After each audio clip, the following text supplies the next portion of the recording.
नमस्कार दोस्तों, छत्तीसगढ़ महतारी समाचार में आपका स्वागत है। अगर आपको रोज इसी तरह छत्तीसगढ़ की बड़ी ताज़ा खबरें को देखना है तो वीडियो को लाइक और चैनल को सब्सक्राइब जरूर करें। छत्तीसगढ़ से 30 बांग्लादेशी नागरिकों को वापस भेजा गया। छत्तीसगढ़ में पहली बार अवैध रूप से रह रहे 30 बांग्लादेशी नागरिकों को उनके देश वापस भेजा जा रहा है। केंद्र सरकार से डिपोर्ट की अनुमति मिलने के बाद राज्य सरकार और रायपुर पुलिस ने मंगलवार को 30 बांग्लादेशी नागरिकों को रायपुर एयरपोर्ट से फ्लाइट के जरिए गुवाहाटी भेजा है। जानकारी के मुताबिक घुसपैठियों को रायपुर पुलिस बीएसएफ के सौंपेगी। फिर असम से बांग्लादेश बॉर्डर पर बीएसएफ के जरिए डिपोर्ट प्रक्रिया पूरी की जाएगी। उप मुख्यमंत्री विजय शर्मा ने कहा कि घुसपैठियों के संदर्भ में एक एसटीएफ का गठन किया गया है। एक हेल्पलाइन नंबर जारी किया गया है। जहां भी घुसपैठी मिलेंगे उनके खिलाफ कार्रवाई की जाएगी। 5 महीने बाद मां दंतेश्वरी मंदिर की खुली दान पेटी, 11 लाख कैश निकला। किसी ने जीएफ से शादी तो किसी ने नौकरी की मांगी मन्नत। छत्तीसगढ़ के दंतेवाड़ा में स्थित बस्तर की आराध्य देवी मां दंतेश्वरी मंदिर की दान पेटी खोली गई है। इस दान पेटी से भक्तों के चढ़ाए 11,18,000 रुपए कैश निकले हैं। इसके साथ ही कुछ पत्र भी मिले हैं जिसमें किसी ने अपनी गर्लफ्रेंड से शादी तो किसी ने नौकरी लगाने माता से मन्नत मांगी है। दरअसल 14 जुलाई को मंदिर समिति और प्रशासन की टीम की मौजूदगी में दान पेटी खोली गई थी। दान पेटी से निकले नोट और चिल्हर को गिनने करीब 5 घंटे का समय लगा। इसके अलावा सोने चांदी के आभूषण भी निकले जिसे भक्तों ने माता को चढ़ाया था। वहीं दान पेटी से निकली राशि को मंदिर कोष में जमाया करवाया गया है। भिलाई में होगी पंडित प्रदीप मिश्रा की शिव महापुराण कथा। 30 जुलाई से 5 अगस्त तक जुटेंगे शिव भक्त। दुर्ग जिले में भिलाई के जयंती स्टेडियम में 30 जुलाई से 5 अगस्त तक शिव पुराण कथा का आयोजन होने जा रहा है। अंतर्राष्ट्रीय कथावाचक पंडित प्रदीप मिश्रा कथा सुनाएंगे, जिसकी तैयारियां जोर शोर से चल रही हैं। इसी कड़ी में 14 जुलाई को सैकड़ों श्रद्धालुओं की मौजूदगी में भूमि पूजन समारोह किया गया। आयोजक दया सिंह ने बताया कि सावन के पहले सोमवार को भगवान भोलेनाथ का रुद्राभिषेक कर भूमि पूजन संपन्न हुआ। अब से कथा स्थल पर निर्माण कार्य शुरू कर दिया गया है। कुल 5 भव्य पंडाल बनाए जा रहे हैं जिससे लाखों श्रद्धालु एक साथ कथा श्रवण कर सकें। कांग्रेस कार्यकाल में बोरेबासी खिलाने एक आदमी पर 1,795 रुपये खर्च, एक थाली 32 रुपये की तामझाम में खर्चा ज्यादा। छत्तीसगढ़ में पिछली कांग्रेस सरकार के समय में श्रमिकों के लिए मनाए गए बोरेबासी तिहार पर सरकारी खर्च को लेकर बड़ा खुलासा हुआ है। विधानसभा में पूछे गए एक सवाल के जवाब में यह जानकारी सामने आई है कि करीब 50,000 श्रमिकों को बोरेबासी खिलाने के लिए सरकार ने करीब 9 करोड़ रुपये खर्च कर दिए थे। इस हिसाब से एक आदमी पर सरकार ने करीब 1,795 रुपये खर्च किए, लेकिन भोजन पर खर्च सिर्फ 32 रुपये के आसपास बैठता है। ये जानकारी 15 जुलाई 2025 को छत्तीसगढ़ विधानसभा में दी गई। तखतपुर से विधायक धर्मजीत सिंह ने पूछा था कि बोरेबासी दिवस का आयोजन किस उद्देश्य से हुआ, कितने लोग शामिल हुए और कितना खर्च आया। इस पर वाणिज्य और उद्योग मंत्री लखनलाल देवांगन ने लिखित जवाब दिया है। सूदखोर रोहित तोमर की पत्नी भावना हिरासत में, पति के संपर्क में होने का मिला था। इनपुट ब्लैकमेलिंग और सूदखोरी के मामले में फरार चल रहे हिस्ट्री शीटर रोहित सिंह तोमर की पत्नी भावना तोमर को पुलिस ने हिरासत में ले लिया है। पुरानी बस्ती पुलिस भावना से पूछताछ कर रही है जिससे फरार दोनों भाइयों के बारे में सुराग मिल सके। दरअसल रायपुर पुलिस को इनपुट मिला था कि भावना तोमर अपने पति के संपर्क में है, जिसके बाद मंगलवार को पुलिस ने भावना को हिरासत में लिया। पुलिस के मुताबिक भावना की गिरफ्तारी भी हो सकती है। बता दें कि वीरेंद्र सिंह तोमर और रोहित सिंह तोमर के खिलाफ सूदखोरी, धमकी, ब्लैकमेलिंग और वसूली से जुड़े आधा दर्जन से ज्यादा केस दर्ज हैं। दुर्ग में बॉयफ्रेंड ने गला दबाकर गर्लफ्रेंड को मार डाला। बार बार बना रही थी शादी का दबाव। छत्तीसगढ़ के दुर्ग जिले में हुई अंधे कत्ल की गुत्थी पुलिस ने सुलझा ली है। इस मामले में पुलिस ने मृतका के बॉयफ्रेंड को गिरफ्तार किया है। गर्लफ्रेंड शादी का दबाव बना रही थी, जिसके कारण प्रेमी ने उसे मार डाला। ये मामला नंदिनी नगर थाना क्षेत्र का है। जानकारी के मुताबिक 13 जुलाई की सुबह कुंवरिया बाई उर्फ चिनिया निवासी ग्राम हरदी की लाश मकान में संदिग्ध अवस्था में मिली थी। पुलिस जांच में पता चला कि कुंवरिया बाई का दीपक कुमार तोड़ से निवासी अहिवारा के साथ अफेयर था। तेंदुपत्ता बोनस राशि घोटाला, 4,500 पन्नों की चार्जशीट पेश। छत्तीसगढ़ के सुकमा वनमंडल में तेंदुपत्ता संग्राहकों की बोनस राशि के गबन के मामले में ईओडब्ल्यू ने 4,500 पन्नों की चार्जशीट पेश की है। इस घोटाले में डीएफओ अशोक कुमार पटेल समेत कुल 14 लोगों को आरोपी बनाया गया है। ईओडब्ल्यू की जांच में पता चला कि साल 2021 और 2022 में संग्राहकों को दी जाने वाली तेंदुपत्ता बोनस राशि में लगभग 7 करोड़ रुपए की भारी अनियमितता हुई है। जिसमें अब तक की जांच में 8 समितियों में 3.92 करोड़ रुपए से अधिक के गबन की पुष्टि हुई है। भूख हड़ताल पर बैठे किसान को एसडीएम ने जमीन वापस दिलाया। छत्तीसगढ़ के गरियाबंद में भूख हड़ताल में बैठे किसान परिवार को उनकी पुश्तैनी जमीन वापस मिल गई है। 4 साल का संघर्ष, 2 लाख रिश्वत, 12 घंटे की हड़ताल और आत्मदाह की चेतावनी के बाद उन्हें जमीन मिली है। मंगलवार को एसडीएम और तहसीलदार ने किसान को कब्जा वापस दिलाया। प्रशासन ने दबंगों को चेतावनी दी है कि अगर उन्होंने दोबारा कब्जा किया तो एफआईआर दर्ज कर सख्त कार्रवाई की जाएगी। ये मामला अमलीपदर तहसील के खरीपथरा का है। किसान मुराहा नागेश की 7 एकड़ पुश्तैनी जमीन पर गांव के ही दबंगों ने कब्जा कर लिया था। हाल ही में अमलीपदर तहसील ने मुराहा के पक्ष में फैसला सुनाया था, लेकिन विपक्षी पक्ष ने इस आदेश को एसडीएम न्यायालय में चुनौती दे दी थी। ऐसे में एसडीएम कार्यालय ने मुराहा के खेती के काम पर रोक लगा दी थी। बालोद में 1 महीने पहले खरीदी ट्रक चोरी। छत्तीसगढ़ के बालोद जिले में ट्रक चोरी का हैरान कर देने वाला मामला सामने आया है। दल्ली राजहरा में 1 महीने पहले खरीदी गई ट्रक को चोरों ने बीती रात चोरी कर लिया। सुबह जब मालिक ने ट्रक गायब देखी तो सोशल मीडिया पर उसकी फोटो वायरल कर दी। 4 घंटे बाद 13 किलोमीटर दूर जंगल में ट्रक लावारिस हालत में खड़ी मिली, लेकिन उसके 6 टायर चोरी हो चुके थे। अब इस मामले पर दल्ली राजहरा पुलिस चोरों की तलाश में जुट चुकी है। मनेंद्रगढ़ में एम्बुलेंस ड्राइवरों की हड़ताल। केंद्रीय अस्पताल परिसर में खड़ी की गाड़ियां सैलरी बढ़ाने की मांग।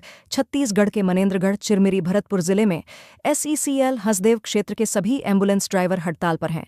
उन्होंने केंद्रीय अस्पताल परिसर गाड़ी खड़ी कर चाबी अधिकारी को सौंप दिया है। ड्राइवरों का कहना है कि 3 महीने से पेमेंट नहीं दिया गया है। हर महीने 8,000 रुपये सैलरी मिलता है, जो कि बहुत कम है, जिससे परिवार का गुजारा नहीं हो पाता। उनकी मांग है कि बकाया रकम फौरन दिया जाए और वेतन बढ़ाया जाए। छत्तीसगढ़ के सभी मेडिकल कॉलेज सार्वजनिक करेंगे अपनी फीस। एनआईएमसी ने 7 दिन में ऑनलाइन जानकारी देने कहा। छत्तीसगढ़ के सभी गवर्नमेंट, प्राइवेट और डीम्ड मेडिकल कॉलेजों को अब फीस और स्टाइपेंड की जानकारी सार्वजनिक करनी होगी। ये निर्देश सुप्रीम कोर्ट की सख्त टिप्पणियों और पिछले दिनों मेडिकल कॉलेजों में हुई सीबीआई की रेड के बाद नेशनल मेडिकल कमीशन एनएमसी ने लिया है। इस रेड के बाद कई प्राइवेट कॉलेजों में निर्धारित शुल्क अधिक पैसे वसूलने की जानकारी मिली थी, जिसके बाद छात्रों के अभिभावकों को फीस के संबंध में स्पष्ट जानकारी। उन्हें आर्थिक शोषण से बचाने और सिस्टम में ट्रांसपेरेंसी लाने के लिए एनआईएमसी ने ये फैसला लिया है। भिखारी बनकर रेकी करने वाली महिला चोर गिरफ्तार। 10,50,000 की चोरी का माल बरामद। गोंडाहुर थाना पुलिस ने एक महिला चोर को गिरफ्तार किया है। आरोपी साधना उर्फ सपना मंडल पीवी 41 पुरुषोत्तम नगर में हुई चोरी के मामले में पकड़ी गई है। पुलिस ने आरोपी के पास से 6 लाख रुपए के सोने चांदी के जेवर, 4 लाख रुपए के नकद पैसे बरामद किए हैं। 47,000 रुपए नकद और 50,000 रुपए की एक स्कूटी बरामद की है। आरोपी ने 11 जुलाई को पुरुषोत्तम नगर से 1,40,000 रुपए की चोरी की थी। पूछताछ में सामने आया कि साधना पहले भी कई चोरियों में शामिल रही है। वह भिखारी बनकर और भिखारियों की मदद करने के बहाने इलाके में घूमती थी। गोंडाहुर, पखांजुर, बांधे और बड़गांव क्षेत्र में रेकी करने के बाद चोरी की वारदातों को अंजाम देती थी। पुलिस ने आरोपी को न्यायिक रिमांड पर जेल भेज दिया है। जांच में पता चला कि वह खुद को बेहद शरीफ दिखाकर क्षेत्र में घूमती थी, जिससे किसी को उस पर शक नहीं होता था। पीडब्ल्यूडी सब इंजीनियर भर्ती परीक्षा व्यापमं का नया नियम। एग्जाम हॉल में जूते, ज्वेलरी और फुल बांह के कपड़े बैन। छत्तीसगढ़ व्यावसायिक परीक्षा मंडल ने पीडब्ल्यूडी सब इंजीनियर भर्ती परीक्षा में हाईटेक नकल की घटना के बाद नियमों में बड़ा बदलाव किया है। 20 जुलाई को होने वाली परीक्षा नए नियमों के तहत आयोजित की जाएगी। व्यापमं की ओर से इस संबंध में नोटिफिकेशन भी जारी कर दिया गया है। दरअसल हाल ही में सामने आए सब इंजीनियर परीक्षा में तकनीकी नकल के मामलों को देखते हुए व्यापमं ने तय किया है कि परीक्षा केंद्रों पर अब डिजिटल गैजेट्स, इलेक्ट्रॉनिक डिवाइस और किसी भी तरह के संचार उपकरणों को पूरी तरह प्रतिबंधित किया गया है। अब जूते, ज्वेलरी और फुल बांह के कपड़ों को बैन कर दिया है। जूते की जगह फुटवियर के रूप में चप्पल मान्य होगा। कान में पहनने वाली ज्वेलरी पर भी प्रतिबंध होगा। साथ ही परीक्षा हॉल में संदिग्ध गतिविधियों पर नजर रखने के लिए अतिरिक्त निगरानी के इंतजाम किए जाएंगे। बताया जा रहा है कि परीक्षा सेंटर में नियमों का कड़ाई से पालन नहीं किया जा रहा है। बैज ने देवेंद्र यादव को बताया पीसीसी कार्यकारी अध्यक्ष। सोशल मीडिया से पोस्ट कुछ घंटों में किया डिलीट। छत्तीसगढ़ कांग्रेस के प्रदेश अध्यक्ष दीपक बैज ने भिलाई नगर विधायक देवेंद्र यादव को प्रदेश कांग्रेस कमेटी का कार्यकारी अध्यक्ष बता दिया। उन्होंने एक्स पर लिखा कि प्रदेश कांग्रेस कमेटी के कार्यकारी अध्यक्ष भाई देवेंद्र यादव को स्नेह और शुभकामनाओं के लिए आभार। सोशल मीडिया पर इस पोस्ट के बाद सियासी पारा हाई है। दरअसल प्रदेश कांग्रेस अध्यक्ष दीपक बैज का 14 जुलाई को जन्मदिन था। इस दौरान दीपक बैज को देवेंद्र यादव ने सोशल मीडिया एक्स पर जन्मदिन की शुभकामनाएं दी। उन्होंने लिखा कि छत्तीसगढ़ प्रदेश कांग्रेस कमेटी के अध्यक्ष भैया दीपक बैज को जन्मदिन की हार्दिक बधाई और शुभकामनाएं। इस पर दीपक बैज ने प्रदेश कांग्रेस कमेटी के कार्यकारी अध्यक्ष भाई आर देवेंद्र 925 आपके स्नेह और शुभकामनाओं के लिए हृदय से आभार लिख दिया। अब ये पोस्ट सोशल मीडिया पर वायरल हो गया। हालांकि कुछ घंटों के बाद पोस्ट को डिलीट कर दिया गया। पुलिस आरक्षक ने फर्जी आईडी से की धोखाधड़ी। बलौदाबाजार में 2 लाख की ठगी, एसपी ने किया बर्खास्त और भेजा जेल। बलौदाबाजार में आरक्षक हेमंत नायक को लोगों से लाखों रुपए की ठगी करने के आरोप में बर्खास्त कर दिया गया है। आरोपी को गिरफ्तार कर जेल भेज दिया गया है। आरक्षक ने पुलिस अधिकारी का फर्जी आईडी बनाकर लोगों से ठगी की। वह बैंक खाते फ्रीज डिफ्रीज करने और मामलों को निपटाने का झांसा देकर पैसे वसूलता था। यह मामला बलौदाबाजार जिले का है, जहां 2024 में हेमंत नायक आरक्षक के पद पर पदस्थ था। इस दौरान आरक्षक हेमंत नायक के खिलाफ 4 अलग अलग शिकायतें मिली। एसपी भावना गुप्ता ने शिकायत मिलने पर आरक्षक के खिलाफ जांच के आदेश दिए। नाला पार कर स्कूल जा रहे बच्चे, हाईकोर्ट ने जताई चिंता। छत्तीसगढ़ में बच्चों की सुरक्षा को लेकर हाईकोर्ट ने चिंता जताई है। चीफ जस्टिस रमेश सिन्हा की डिवीजन बेंच ने कहा कि हादसों के लिए भले ही सरकार सीधे तौर पर जिम्मेदार नहीं है, लेकिन बच्चों की सुरक्षा सुनिश्चित करना सरकार की संवैधानिक जिम्मेदारी है। दरअसल जांजगीर चांपा जिले में तालाब में डूबने से 4 बच्चों की मौत और कांकेर जिले में बच्चों के नाला पार कर स्कूल जाने के मामले को जनहित याचिका मानकर सुनवाई शुरू की है, जिस पर मुख्य सचिव को 29 जुलाई तक शपथ पत्र प्रस्तुत करने कहा है। मुमुक्षु गुण 21 की उम्र में बनेंगी साध्वी। 9 अगस्त को राजस्थान में समारोह। धमतरी जिले की मूल निवासी गुण कवाड़ सांसारिक जीवन का त्याग कर साध्वी जीवन अपनाएंगी। उनका दीक्षा समारोह 9 अगस्त को राजस्थान के देशनोक में आचार्य 1008 श्री रामलाल जी महाराज के सानिध्य में होगा। गुण कवाड़ कोंडा गांव के रहने वाले मोहनलाल कोटड़िया की नातीन हैं और रिंकू कवाड़ आरशी कवाड़ की पुत्री हैं। गुण ने बचपन से ही धर्म और ध्यान को अपने जीवन में स्थान दिया। नाना नानी और माता पिता के मार्गदर्शन में वह धर्म से जुड़ी। शिवलिंग के नीचे दिखा नागसांप का बच्चा। कांकेर के शिव मंदिर की घटना। कांकेर से 10 किलोमीटर दूर स्थित रामपुर झुनवानी के शिव मंदिर में एक अनोखी घटना सामने आई। सावन महीने में शिवलिंग के नीचे एक नागसांप का बच्चा दिखाई दिया। इस दृश्य को देखने के लिए बड़ी संख्या में श्रद्धालु मंदिर पहुंचे। उपवास कर रहे भक्तों ने शिवलिंग के नीचे बैठे सांप को दूध चढ़ाया। श्रद्धालुओं ने सांप की भी पूजा की। कई घंटों तक सांप वहीं रहा। बाद में सुरक्षा कारणों से उसे वहां से हटा दिया गया। बिजली की दरों में बढ़ोत्तरी कांग्रेस करेगी। बिजली न्याय आंदोलन। भाजपा सरकार ने पौने 2 सालों में बिजली की दरों में प्रति यूनिट 80 पैसों की बढ़ोत्तरी की है, जो अन्यायपूर्ण है। पूर्ववर्ती कांग्रेस शासनकाल के 5 साल में बिजली के बिल मात्र 2 पैसे बढ़ाए गए थे। सरकार ने बिजली बिल बढ़ाने के लिए दावा किया है कि सीएसपीडीसीएल घाटे में है। सरकार अपनी नाकामी छिपाने के लिए बहाना बना रही है। ये बातें पूर्व डिप्टी सीएम टीएस सिंहदेव ने कही हैं। अंबिकापुर में पत्रकारों से चर्चा करते हुए सिंहदेव ने कहा कि भाजपा सरकार ने पिछले पौने 2 सालों में 4 बार बिजली की दरें बढ़ाई हैं। बिजली के दरों में कुल 80 पैसे प्रति यूनिट की बढ़ोत्तरी की गई है। 2003 में जब भाजपा सत्ता में आई थी तो बिजली की दरें प्रति यूनिट 3 रुपये प्रति यूनिट थी। भाजपा सरकार ने साल 2018 तक इसे बढ़ाते हुए 6 रुपये प्रति यूनिट कर दिया। चुनाव के पहले तत्कालीन रमण सरकार ने बिजली की दरें 50 पैसे घटा दी थीं। रोड रोलर के चक्के को भगवान मानते हैं ग्रामीण। 60 साल पहले खेत में ढसा था। छत्तीसगढ़ के गौरेला पेंड्रा मरवाही जिले में एक अनोखी आस्था देखने को मिल रही है। ग्राम जिल्दा और सैला के बीच स्थित बेलनटोला में लोग एक रोड रोलर के चक्के की पूजा करते हैं। करीब 60 से 70 साल पहले सड़क निर्माण के दौरान यह चक्का निकलकर खेत में चला गया था।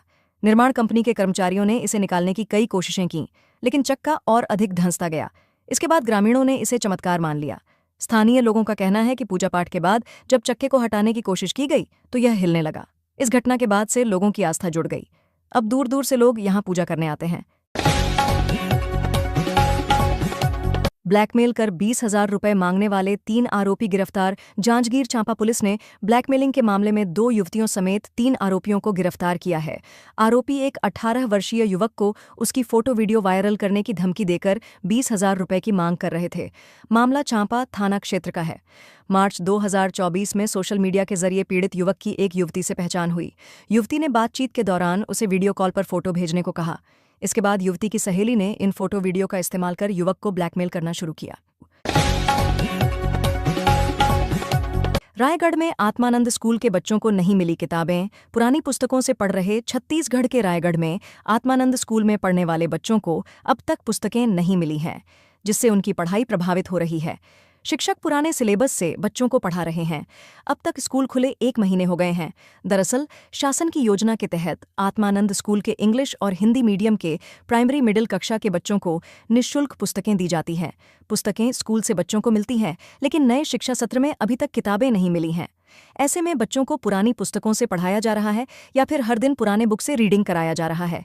इससे बच्चे 1 महीने अपनी नई कक्षा की पढ़ाई से पीछे हो चुके हैं। बच्चे हर दिन स्कूल जा रहे हैं, लेकिन नए सत्र की उनकी पढ़ाई नहीं हो पा रही है।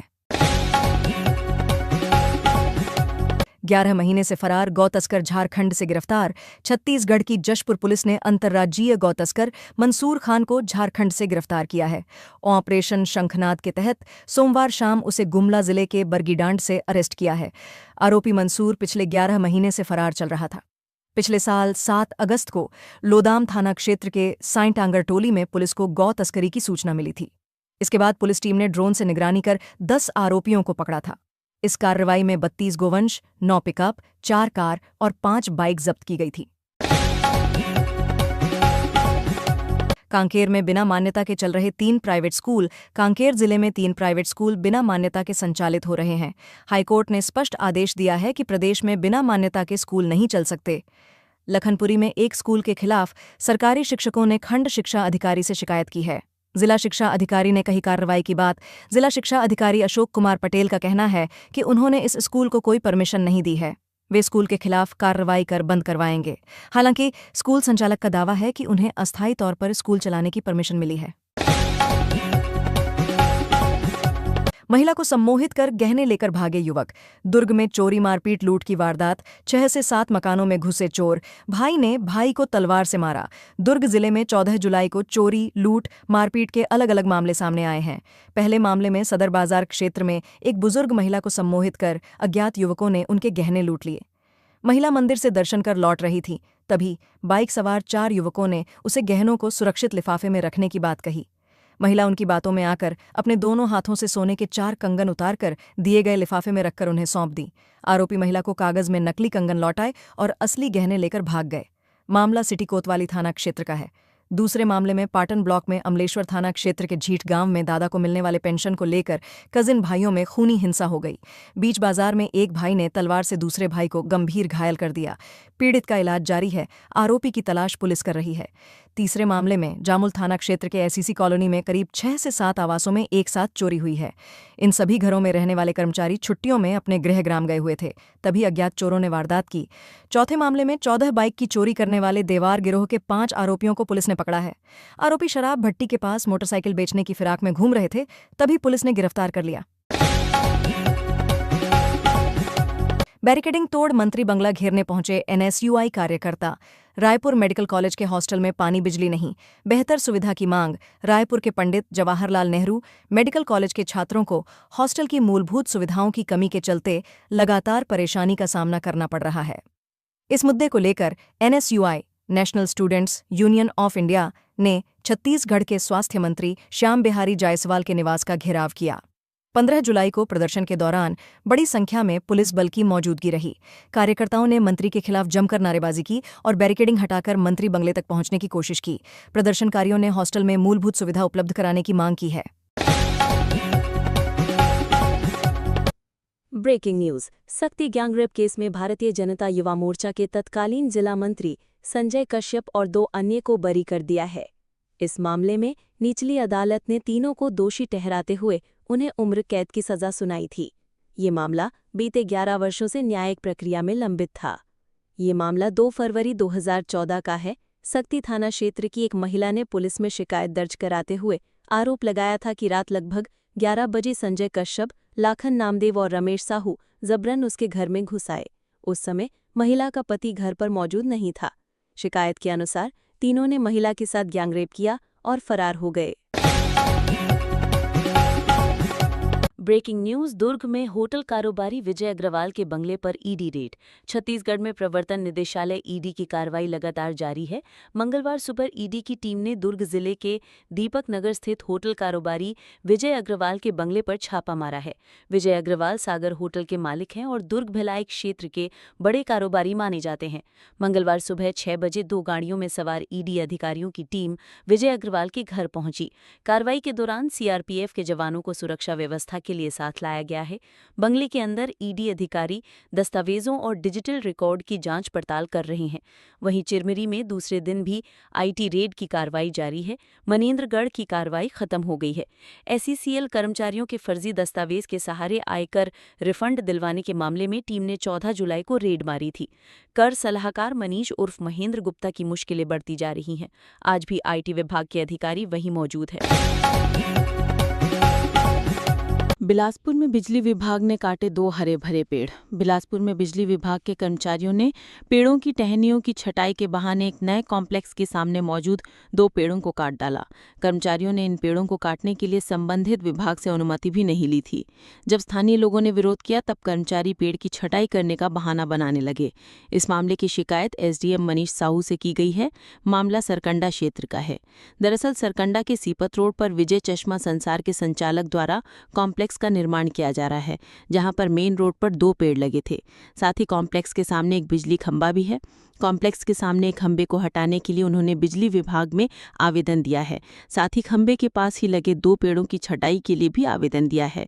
इसमें बताया कि पेड़ों की टहनियां बिजली की तारों को छू रही हैं, जिससे परेशानी हो रही है और खतरा हो सकता है। सीएम के ओएसडी के सूने मकान में चोरी, चांदी की मूर्तियां, सिक्के और नकदी ले उड़े चोर। मुख्यमंत्री के ओएसडी रविकांत मिश्रा के सूने मकान में चोरों ने धावा बोला। चोर घर का ताला तोड़कर घुसे और घर में रखे चांदी की मूर्तियां, सिक्के और नकदी ले भागे। चोरी की सूचना पर विश्रामपुर पुलिस टीम ने मौके पर पहुंची। फॉरेंसिक टीम ने मौके पर जांच की। डॉग स्क्वाड को भी जांच में बुलाया गया। हालांकि चोरों का कोई सुराग नहीं मिला है। जानकारी के मुताबिक मुख्यमंत्री विष्णुदेव साय के ओएसडी रविकांत मिश्रा के नाम पर विश्रामपुर में 2A कॉलोनी में मकान अलॉट है। हालांकि रविकांत मिश्रा लंबे समय से रायपुर शिफ्ट हो गए हैं और यहां के मकान में उनके रतिपाल मिश्रा और मां रहते हैं। रविकांत मिश्रा के माता पिता 12 जुलाई को दिन में रायपुर के लिए रवाना हो गए थे। मच्छरों पर नियंत्रण नगर निगम की रही सबसे बड़ी चुनौती। मच्छरों पर नियंत्रण नगर निगम के लिए हमेशा ही एक चुनौती रही है।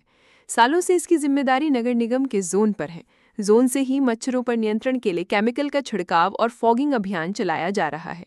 केमिकल की खरीदी और फॉगिंग के लिए मशीन चलाने वाले हर वार्ड को रोज 5 से 10 लीटर डीजल दिया जाता रहा है। इस सिस्टम से मच्छर उन्मूलन के दावे लगभग फेल रहे हैं। पिछले कई साल से लोगों ने ना तो एंटी लार्वा का छिड़काव देखा है और ना ही फॉगिंग होती। व्यवस्था दुरुस्त करने नगर निगम ने पिछले साल सितंबर में दुर्ग की एजेंसी को 3 महीने में 1.25 करोड़ का काम दिया। 3 अतिरिक्त महीने काम बढ़ाया, लेकिन कंपनी ने काम ही नहीं किया और उससे 2.25 करोड़ के भुगतान हो गए।